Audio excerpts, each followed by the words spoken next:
ইয়াৰ পিছত বহুত ল'ৰা ছোৱালীয়ে মোক সুধি আছে যে এডিআৰই ৰিজাল্ট কেতিয়া দিব। এডিআৰই ৰিজাল্ট 7 মাৰ্চ শুক্ৰবাৰে আমাৰ গ্ৰেড 3 আৰু গ্ৰেড 4ৰ যি আমাৰ ৰিক্ৰুটমেণ্ট কমিশ্যন আছে তেওঁলোকে ঘোষণা কৰিব। যিমান কেইটা পদ আছে তাৰ বিপৰীতে 2জনকৈ ল'ৰা ছোৱালীক এই পৰীক্ষাত উত্তীৰ্ণ হ'ব আৰু তেওঁলোকৰ মাজত পৰৱৰ্তী সময়ত ৰিটেন টেষ্ট অৰেল অনুষ্ঠিত হ'ব।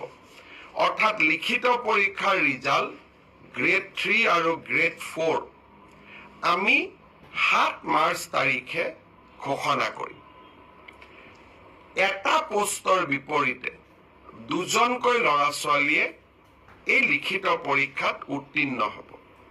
শেষৰ নম্বৰটোত যদি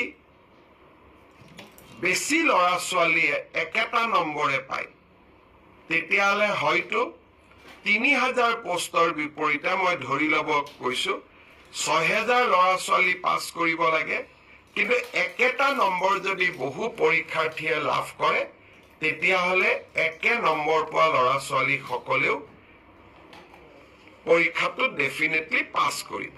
অৰ্থাৎ আমি যদি ধৰি লওঁ 50 যে কাট অফ মাৰ্ক, কিন্তু 50 যদি 50জন ল'ৰাই নম্বৰ পাইছে তেতিয়াহ'লে 50জন ল'ৰায়ে লিখিত পৰীক্ষাত পাছ কৰিব।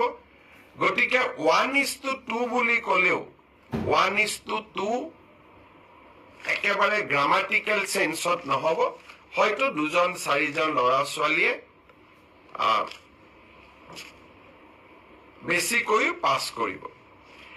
এডিআৰইৰ পৰীক্ষালৈ তাৰ ৰিজাল্ট কি হ'ব তাক আপোনালোকে জানেই। সেইবাবে মই যিসকলে পাছ কৰিব তেওঁলোকক অভিনন্দন জনাইছো, যাতে অৰেলৰ বাবে তেওঁলোক সাজু হ'ব পাৰে।